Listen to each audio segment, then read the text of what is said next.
اسلام کے دور اول میں حضرت عمر فاروق کے دور میں ایک مہم ہندوستان آئی۔ اس کے کچھ عرصہ بعد عرب تاجروں کے قافلے اور مبلغ ہندوستان آئے۔ مالابار اور کالی کٹ اور سراندیب وغیرہ کی سرزمین نے خیر مقدم کیا اور یہاں وہ آباد ہو گئے۔ ان کی سادگی، خلوص اور بلند اخلاقی نے ان علاقوں کے باشندوں کو بھی اپنے رنگ میں رنگ دیا۔ دیانت اور عمل و کردار کی عمدگی کا شہرہ ہندو راجاؤں تک پہنچا۔ ایک راجا نے بھی عقیدت اور احترام کی نظر سے دیکھا اور اپنی زبان میں قرآن مجید کا ترجمہ کرا کر سنا۔ یہی وجہ ہوئی کہ ان علاقوں میں اسلامی خیالات اور تہذیب اور دیانت کی بنا پڑی۔ اس سے بڑھ کر یہاں کی اقوام میں فہم و ادراک کی وسعت اور علوم و فنون سے لگاؤ پیدا ہونے لگا۔ علامہ بلازری لکھتے ہیں کہ 15 ہجری میں خلیفہ راشد عمر بن خطاب نے عثمان بن ابو العاص کو بحرین اور عمان کا والی بنایا تو اس نے اپنے بھائی حکم کو بحرین کی جانب روانہ کیا اور خود عمان کی جانب روانہ ہوا۔ عمان پہنچ کر ایک لشکر تانا کی جانب بھیجا۔ جب یہ لشکر واپس آیا تو حضرت عمر کو اس کی اطلاع دینے کے لیے لکھا۔ حضرت عمر نے اسے لکھا: اے ثقیف کے نا تجربہ کار نوجوان، تو نے کیڑے کو لکڑی پر سوار کر دیا۔ بے شک میں خدا کی قسم کھاتا ہوں کہ اگر وہ ہلاک ہو جاتے تو میں تیری قوم سے اتنے ہی آدمی لے لیتا۔ اور عثمان نے حکم کو بروس کی جانب بھی روانہ کیا اور اپنے دوسرے بھائی مغیرہ بن العاص کو خلیج دیبل کی جانب بھیجا۔ دشمن سے اس کی مٹ بھیڑ ہوئی اور اس نے فتح حاصل کی اور کامرانی سے واپس آیا۔ جب حضرت عثمان بن عفان رضی اللہ عنہ خلیفہ ہوئے اور عبداللہ بن عامر کو انہوں نے عراق کا گورنر بنایا، اس کے پاس یہ حکم لکھا کہ وہ سرحد ہند کی جانب کسی ایسے شخص کو بھیجے جو وہاں کے صحیح حالات معلوم کرے اور واپس آ کر خلیفہ کو خبر دے۔ تو عبداللہ نے حکیم بن جبلہ عبدی کو روانہ کیا۔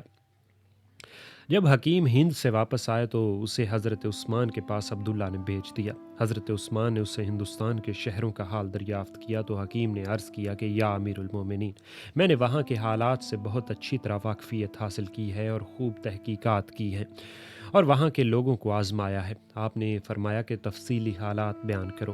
حکیم نے کہا کہ ہندوستان میں پانی تھوڑا ہے، کھجوریں ردی ہیں اور وہاں کے لٹیرے دلیر ہیں۔ اگر لشکر کم ہو تو تباہ ہو جائے گا، اگر زیادہ ہو تو بھوکا مر جائے گا۔ حضرت عثمان نے اس سے فرمایا کہ تو حالات بیان کرتا ہے یا تک بندی کرتا ہے؟ کہا نہیں حضور، صحیح حالات بیان کرتا ہوں۔ آپ نے سکوت اختیار فرمایا اور وہاں کسی کو لڑنے کے واسطے نہ روانہ کیا۔ جب سن 38 ہجری کا آخر اور سن 39 ہجری کا آغاز ہوا تو حضرت علی کے عہد خلافت میں حارث بن مرہ عبدی بنیت ثواب رضاکارانہ طور پر حضرت علی کی اجازت سے سرحد کی جانب روانہ ہوا۔ چنانچہ اس نے فتح اور ظفر حاصل کی اور بہت کچھ مال غنیمت اور قیدی اس کے ہاتھ لگے۔ چنانچہ اس نے ایک دن میں 1000 قیدی تقسیم کیے اور علاقہ کلات کی جانب بڑھا۔ وہاں سخت مقابلہ ہوا۔ اس میں حارث اور اس کے تمام ساتھی بجز چند آدمیوں کے قتل ہو گئے۔ سن 42 ہجری میں یہ واقعہ ہوا۔ معاویہ کے عہد حکومت میں سن 44 ہجری میں اس سرحد پر محلب بن ابی صفرہ نے حملہ کیا اور بنا اور الوار تک آیا۔ یہ دونوں شہر ملتان اور کابل کے درمیان واقع ہیں۔ یہاں دشمن اس کے مقابل ہوا اور محلب اور اس کے ساتھیوں سے جنگ کی مگر وہ ناکام رہے۔ عبداللہ بن عامر گورنر عراق نے معاویہ کے زمانے میں عبداللہ بن سوار کو سندھ کا گورنر بنایا اور کہا جاتا ہے کہ خود معاویہ نے اپنی جانب سے عبداللہ کو سرحد ہند کا گورنر بنایا تھا۔ چنانچہ عبداللہ بن سوار نے قلات پر حملہ کیا اور بہت سا مال غنیمت حاصل کیا۔ پھر عبداللہ امیر معاویہ کے پاس شام حاضر ہوا اور قلاتی گھوڑے تحفے میں پیش کیے۔ کچھ عرصہ اس کے پاس قیام کیا، پھر قلات کی جانب واپس آیا۔ اس مرتبہ قلاتیوں نے ترکوں سے فوجی کمک طلب کی اور ترکوں نے اس کو قتل کر دیا۔ عبداللہ بن سوار کے حق میں شاعر کہتا ہے: ابن سوار بہرحال مہمانی کی آگ کو روشن کرنے والا اور بھوک اور پیاس کو فنا کرنے والا ہے۔ عبداللہ بن سوار بڑا سخی تھا۔ اس کے لشکر میں کوئی شخص اس کے مطبخ کی آگ کے سوا آگ نہیں جلا سکتا تھا۔ تمام لشکر اس کے دسترخوان پر کھانا کھاتا، اس لیے اس کے باورچی خانہ کے سوا اور کہیں آگ نہ جلتی۔ ایک رات اس نے کہیں آگ جلتی دیکھی تو کہا کہ یہ کیا ہے؟ لوگوں نے کہا کہ ایک زچہ عورت ہے اور اس کے لیے حلوہ بنایا جا رہا ہے۔ تو اس نے حکم دیا کہ 3 روز تک تمام لشکر کو حلوہ کھلایا جائے۔ زیاد بن ابی سفیان نے معاویہ کے زمانے میں سنان بن سلمہ کو سندھ کا والی بنایا۔ سنان بڑا قابل اور خدا پرست آدمی تھا۔ وہ پہلا شخص ہے جس نے لشکر کو طلاق کی قسم دلائی، یعنی ہر سپاہی سے قسم لی کہ اگر وہ میدان جنگ سے بھاگے تو اس کی بیوی پر طلاق۔ چنانچہ سنان سرحد سندھ پر آیا اور مکران کو بزور شمشیر فتح کیا اور اس کی آبادی میں توسیع کر کے اسے شہر بنا دیا اور وہیں قیام اختیار کیا اور تمام بلاد سندھ کا نظم و نسق قائم کیا۔ کلبی کہتا ہے کہ جس شخص نے مکران فتح کیا وہ حکیم ابن جبلہ عبدی تھا۔ پھر زیاد نے سرحد سندھ پر قبیلہ ازمن سے راشد بن عمر کو گورنر بنایا۔ چنانچہ راشد مکران آیا اور پھر قلات پر حملہ کیا اور فتح پائی۔ پھر قوم مید سندھ کے بحری قزاقوں پر حملہ کیا۔ اسی حملے میں وہ قتل ہو گیا اور سنان بن سلمہ نے فوج کا نظم و نسق اپنے ہاتھ میں لے لیا۔ پھر زیاد نے اس کو سرحد ہند کا گورنر بنا دیا۔ 2 سال تک یہاں قیام کیا۔ عاشی ہمدان نے مکران کے بارے میں کہا ہے کہ تو مکران جاتا ہے، بے شک وہاں جانا اور آنا بہت بعید یعنی دشوار ہے۔ مکران میرا مقصد نہ تھا اور نہ کوئی لڑائی ہے اور نہ تجارت۔ مجھ سے وہاں کے حالات بیان کیے گئے ہیں مگر میں وہاں گیا نہیں، تاہم اس کے ذکر سے خوف زدہ رہتا ہوں۔ حالات یہ ہیں کہ زیادہ آدمی وہاں بھوکے مر جائیں گے اور تھوڑے آدمی وہاں مصیبت میں مبتلا ہو جائیں گے۔ جب حجاج بن الحکم بن ابی عقیل ثقفی عبد الملک کی جانب سے عراق کا والی ہوا تو اس نے سعید بن اسلم بن زرع کلابی کو مکران اور اس کی سرحد ہند کا گورنر مقرر کیا۔ جب سعید مکران پہنچا تو معاویہ بن حارث ایلانی اور محمد بن حارث ایلانی تمام سرحدی علاقے پر قابض ہو گئے۔ الاف کا نام ربان بن حلوان بن آف بن قزعہ ہے۔ قزعہ قبیلہ جرم کا جد اعلیٰ ہے۔ پھر حجاج نے مجاع بن سعار تمیمی کو اس سرحد کا گورنر بنایا۔ مجاع نے یہاں آ کر جنگ کی اور مال غنیمت حاصل کیا اور کندابیل کے بہت سے گروہوں اور حصوں کو فتح کیا۔ پھر محمد بن قاسم نے اس فتح کی تکمیل کی۔ مجاع 1 سال بعد مکران میں وفات پا گیا۔ شاعر کہتا ہے: جس کسی جنگ میں تو اے مجاع شریک ہوا اس کا تذکرہ تجھے زیب دیتا ہے، کیونکہ تو نے ہر جنگ میں اپنی بہادری کے جوہر دکھائے۔ پھر حجاج نے مجاع کی وفات کے بعد محمد بن ہارون نمیری کو مکران پر حاکم بنایا۔ اس کی حکومت کے زمانے میں جزیرہ یاقوت سراندیب کے بادشاہ نے حجاج کے پاس چند مسلمان عورتیں بطور تحفہ بھیجی جو اس کے ملک میں مسلمان پیدا ہوئی تھیں اور ان کے باپ دادا سوداگری کیا کرتے تھے اور ان کا وہیں انتقال ہو گیا تھا۔ اس نے ان کے ذریعے حجاج سے تقرب حاصل کرنے کا ارادہ کیا تھا۔ جس کشتی میں یہ عورتیں سفر کر رہی تھیں اس کو دیبل کے بحری قزاقوں کے ایک گروہ نے چھوٹی چھوٹی جنگی کشتیوں میں سوار ہو کر گھیر لیا اور کشتی کو معا سامان اور عورتوں کے پکڑ لیا۔ ان میں قبیلہ یربوہ کی ایک عورت نے حجاج کہہ کر آواز دی۔ حجاج کو اس کی خبر پہنچی تو اس نے بے ساختہ کہا کہ یا لبیک، یعنی ہاں میں آیا، اور فوراً سندھ کے راجہ داہر کے پاس قاصد بھیجا، ان عورتوں کے چھوڑنے کا مطالبہ کیا۔ راجہ داہر نے جواب دیا کہ ان عورتوں کو تو دریائی ڈاکوؤں نے پکڑا ہے جن پر میرا کوئی قابو نہیں، آپ ہی ان کی خبر لیں۔ حجاج یہ سن کر برا فروختہ ہو گیا اور اس نے عبید اللہ بن بنحان کو معا مختصر سپاہ کے دیبل پر حملہ کرنے کے لیے روانہ کیا۔ عبید اللہ اس مہم میں قتل ہو گیا۔ پھر حجاج نے بدیل کو جو حاکم عمان تھا حکم لکھا کہ وہ دیبل روانہ ہو جائے، لیکن جب وہ جزیرہ یاقوت پہنچا اور دشمن سے مقابلہ ہوا تو اس کا گھوڑا بدکا اور اس کو گرا دیا۔ دشمن نے اس کو گھیر لیا اور قتل کر ڈالا۔ بعض مورخین نے لکھا ہے کہ اسے بدھ مذہب کے جاٹوں نے قتل کیا تھا۔ ادھر عبد الملک فوت ہوا اور ولید تخت پر بیٹھا۔ حجاج نے ولید بن عبد الملک سے اجازت لے کر اپنے چچا زاد بھائی اور داماد محمد بن قاسم بن عقیل ثقفی جو اس وقت شیراز میں تھا کو حکم دیا کہ وہ رے چلا جائے اور فوج لے کر سندھ پر حملہ آور ہو۔ محمد بن قاسم کے مقدمۃ الجحش یعنی ہراول پر ابو الاسود جہم بن زہر ثقفی کو سردار بنایا۔ 6000 سپاہی شام کے لشکر سے اور ان کے علاوہ بہت سے کار آزمودہ لوگ اس کے لشکر کے ساتھ شریک کر دیے اور تمام ضروری سامان بھی ان کو مہیا کر دیا۔ محمد بن قاسم شیراز سے چل کر مکران پہنچا اور چند روز یہاں قیام کیا۔ محمد بن قاسم ارمائل پہنچا اور اسے فتح کیا۔ پھر محمد بن ہارون بن زرع محمد بن قاسم سے ملا اور لشکر میں شامل ہو گیا اور اس کے ہمراہ روانہ ہوا، مگر ارمائل کے قریب ہی اس کا انتقال ہو گیا اور کنبیل میں دفن کر دیا گیا۔ پھر محمد بن قاسم ارمائل سے روانہ ہوا۔ جام بن زخر جوفی اس کے ہمراہ تھا۔ جمعے کے روز دیبل پہنچے اور وہ کشتیاں بھی پہنچ گئیں جن پر براہ سمندر فوجی سامان اور ہتھیار بھیجے گئے تھے۔ محمد بن قاسم نے دیبل پر اترتے ہی لشکر گاہ کے چاروں جانب خندق کھدوا دی اور خندق کے کناروں پر نیزے گاڑ دیے اور پھر اس پر پھریرے اڑا دیے اور لوگوں کو ان کے جھنڈوں کے نیچے ٹھہرایا۔ عروس نامی منجنیق نصب کر دی گئی۔ اس منجنیق میں 500 آدمی کام کرتے تھے۔ دیبل میں ایک بہت بڑا مندر تھا۔ اس بدھ کے مندر کے برج پر ایک لمبی بلی لگی ہوئی تھی۔ اس بلی پر ایک سرخ جھنڈا تھا۔ یہ جھنڈا اتنا لمبا چوڑا تھا کہ جب ہوا چلتی تو تمام شہر کو گھیر لیتا اور جھومنے لگتا۔ تیسرے روز حجاج کے خطوط محمد بن قاسم کے پاس پہنچے اور محمد بن قاسم کے خطوط اس جانب کے حالات اور طریقہ کار کے بارے میں حجاج کی رائے معلوم کرنے کے لیے اس کے پاس جاتے تھے۔ چنانچہ محمد بن قاسم کے پاس حجاج کا خط آیا اور اس میں لکھا تھا: جہاں اترو وہاں گرد خندق کھود لیا کرو اور اکثر شب بیدار رہو، ہمیشہ تلاوت قرآن میں مصروف رہا کرو، دعا کرو اور ذکر حق کرتے رہو۔ روس نامی منجنیق کو مندر کی سیدھ میں نصب کرو اور اس کا ایک پایا جو مشرق جانب سے چھوٹا کرو تاکہ دوسری جانب بڑا ہو جائے اور پتھر بہت اونچا پھینکا جا سکے، اور عروس کے چلانے والوں کو بلاؤ اور حکم دو کہ اس بلی کو طاق کر نشانہ بنایا جائے جس کا تم نے اپنے خط میں ذکر کیا ہے۔ چنانچہ منجنیق کے چلانے والے نے بلی پر نشانہ مارا اور اس کو توڑ دیا۔ کفار اس سے بھڑک اٹھے، محمد بن قاسم نے ان پر چڑھائی کر دی، وہ بھی جوش میں آ کر قلعہ سے باہر نکل آئے۔ مقابلہ ہوا، محمد بن قاسم نے دیبل والوں کو شکست فاش دی، حتیٰ کہ میدان سے بھگا دیا۔ انہوں نے قلعہ میں جا کر دم لیا۔ محمد بن قاسم نے سیڑھیوں کو لگا دینے کا حکم دیا، چنانچہ قلعے کی دیواروں پر سیڑھیاں لگا دی گئی اور بہادر سپاہی سیڑھیوں پر چڑھ گئے۔ سب سے پہلے چڑھنے والے اہل کوفہ میں سے قبیلہ مراد کا ایک شخص تھا۔ 93 ہجری میں قلعہ دیبل بزور شمشیر فتح ہو گیا۔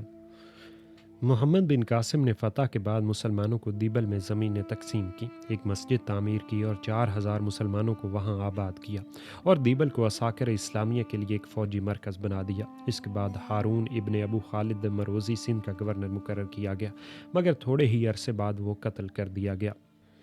مورخین نے بتایا ہے کہ محمد بن قاسم دیبل سے نیرون آیا۔ اہل نیرون نے اس سے قبل اپنے دو ساتھوں حجاج کے پاس روانہ کیے اور صلح کر لی تھی، لہٰذا انہوں نے محمد بن قاسم کے لیے رسد مہیا کیا اور اس کو شہر میں لے گئے۔ سالانہ زر صلح بھی ادا کی۔ محمد بن قاسم جس سے شہر سے گزرتا تھا اس کو فتح کر لیتا تھا، حتیٰ کہ دریائے سندھ کے ورے جو نہر تھی اسے عبور کیا۔ وہاں سے محمد بن قاسم صہبان کی جانب روانہ ہوا اور اس کو فتح کیا، پھر دریائے سندھ کی جانب رخ کیا اور اس کے درمیانی حصے پر اترا۔ داہر کو اس کی خبر پہنچی اور اس نے محمد بن قاسم کے مقابلے کی زبردست تیاریاں شروع کی۔ محمد بن قاسم نے محمد بن مصعب ثقفی کو سوار فوجی دستوں کے ساتھ سیستان روانہ کیا۔ اہل سیستان نے امن اور صلح طلب کی۔ سادھوؤں کی ایک جماعت نے فریقین کے درمیان سفارت کی خدمت انجام دی، چنانچہ محمد بن مصعب نے ان کو امن اور امان دی اور ان پر خراج مقرر کیا۔ بغرض اطمینان ان سے کچھ معزز آدمی بطور ضمانت طلب کیے اور 4000 جاٹوں کو ساتھ لے کر محمد بن قاسم کے ساتھ فوج میں شامل ہو گئے۔ سیستان پر ایک شخص کو حاکم مقرر کیا۔ پھر محمد بن قاسم نے دریا سندھ کو عبور کرنے کی تدابیر سوچی، کیونکہ داہر نے سارے پل اٹھا لیے تھے۔ چنانچہ راسل کے علاقے کے پاس خود پل باندھ کر دریا سندھ کو عبور کیا۔ راسل ہندوستان کے علاقہ کچھ کا بادشاہ تھا۔ داہر محمد بن قاسم کو حقیر سمجھتا تھا اور اس کی جانب سے بالکل بے پرواہ تھا۔ آخر کار محمد بن قاسم اور عساکر اسلامیہ کا داہر سے مقابلہ ہوا۔ داہر ہاتھی پر سوار تھا، ہاتھیوں کا ایک دستہ اس کو چاروں جانب تھا۔ ٹھاکر راجپوت بھی بہت بڑی تعداد میں اس کے ہمراہ تھے۔ دونوں فریق ایسی سخت لڑائی لڑے کہ اس سے پہلی ایسی لڑائی کبھی نہ سنی گئی تھی، یہاں تک کہ داہر پیادہ پا ہو گیا اور خوب جان توڑ کر لڑا۔ لڑتے لڑتے شام کے وقت 10 رمضان المبارک 93 ہجری کو وہ قتل کر دیا گیا۔ مدائنی کی روایت کے بموجب جس شخص نے داہر کو قتل کیا وہ قبیلہ بنو کلاب کا ایک شخص تھا۔